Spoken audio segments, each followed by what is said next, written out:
So in this video I'm going to show you how to finish the neckline of the sleeve sample using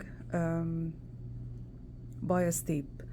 So I cut a piece of bias tape into it's 1.25 inches wide, and I folded it in half and I pressed it, and then I'm going to attach it to the neckline and to be able to clean up this neckline using the bias tape.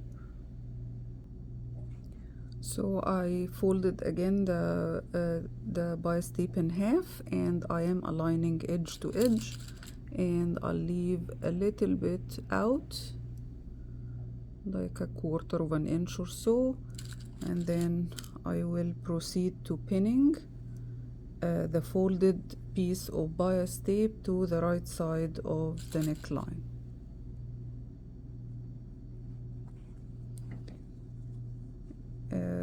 Again, the good thing about the bias tape, it does conform to the shape of the neck, so it's a good use of bias to clean up curved edges like necklines and armholes. And you will use the same technique to be able to do the same thing. All right, so I'm pinning. So I pinned the folded bias tape all around the neckline, and I will take it to the machine to attach it at 1/4 inch seam allowance from the edge. Next, I am going to attach the bias tape to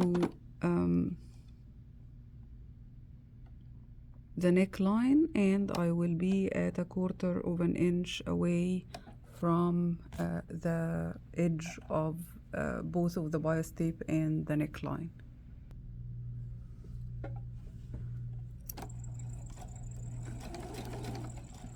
So I'll start stitching and then I'll back stitch,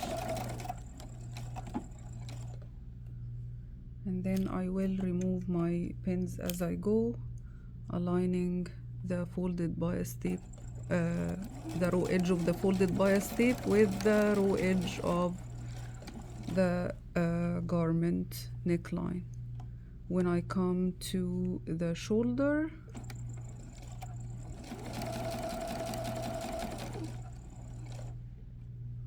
I'll make sure that my shoulder seam is flat underneath the needle, and I'll align my edges and keep going.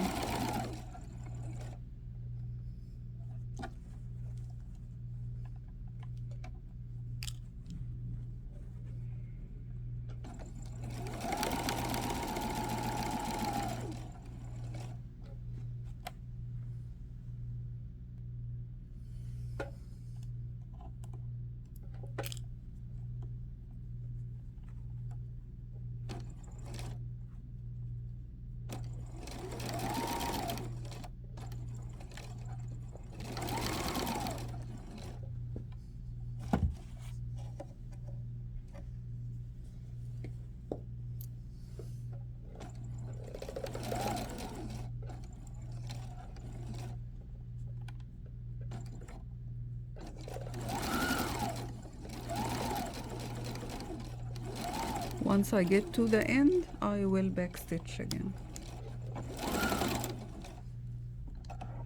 And so this is the first attachment step. So I stitched the bias tape from the beginning to the end of the neckline seam at 1/4 inch. All right, and I will trim my thread. The next step is I will be trimming the seam allowance a little bit, and I will also snip the seam allowance.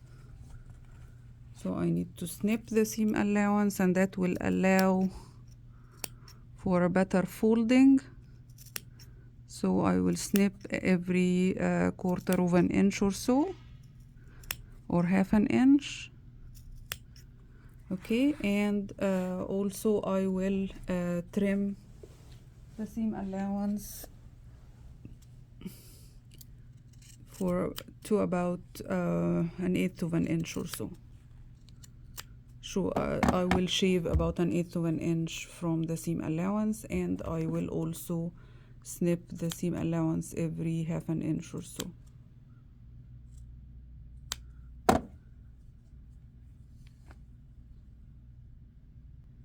So I trimmed and snipped the seam allowance, and what I'm going to do right now is I am going to understitch the bias tape. So I'll go to the sewing machine and I will be stitching at a 1/16 of an inch from the edge, number 2 stitch.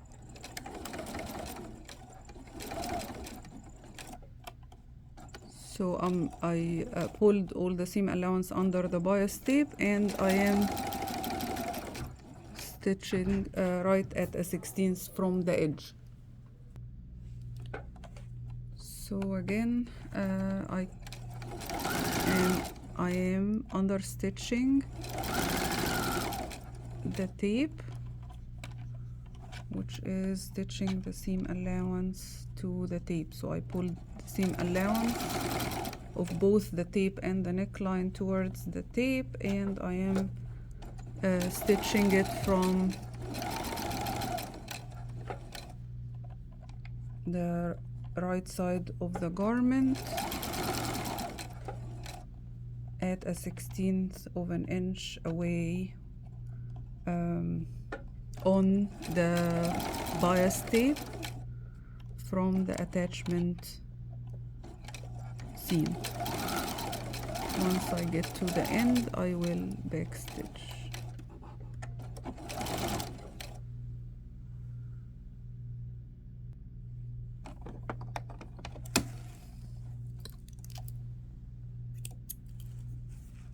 Okay, so here is the understitching.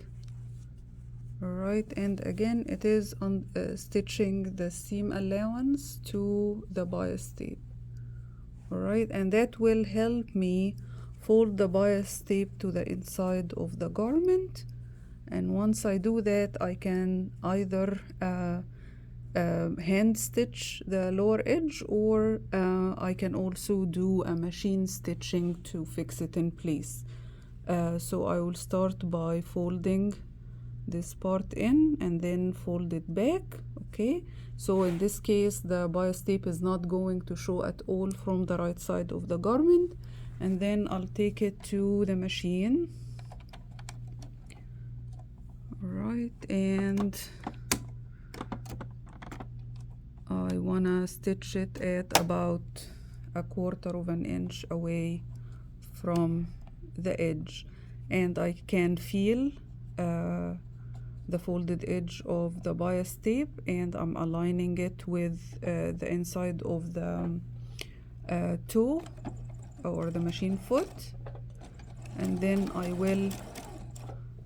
am aligning the neckline with the outside of the machine foot, and that's stitching at about 3/8 of an inch or so, and that should catch the folded edge of the bias tape.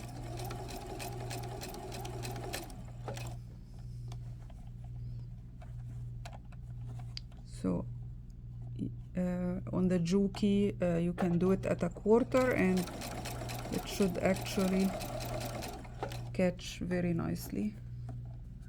And as you can see, I am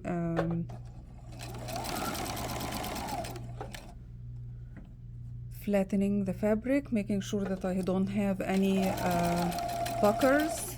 Okay, and I'm just top stitching from the right side of the garment at about 1/4 of an inch away from the edge.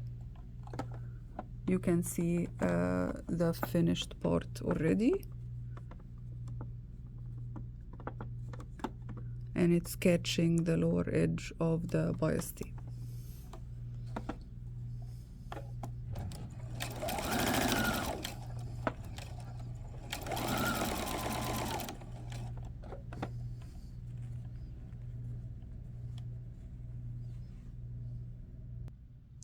Again, I am working from the right side of the garment, and I am pushing any fabric out of the way so that I won't create any unnecessary or unneeded puckers or pleats or anything like that.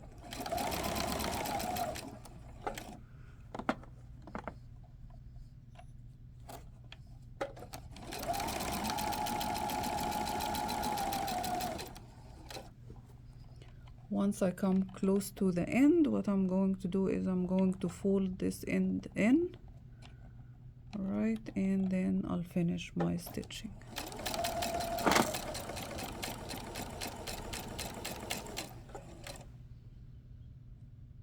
And once I'm done, I'll backstitch. And done. And as you can see, on the right side of the garment, what you see is only the top stitching, and on the wrong side of the garment, the bias tape is cleaning up the neckline on the inside, and it is fixed in place by the top stitching that I did from the front. And working from the right side of the garment will allow you to create a perfectly parallel stitching line, and it will look good. An alternative to that is to hand stitch it as either a blind stitch or slip stitch for the folded edge of the bias tape. So this is the machine way, and you can also do it by hand, and that takes care of this neckline, and showing you how to bias face a neckline to clean up the neckline edge. And here is the sample done.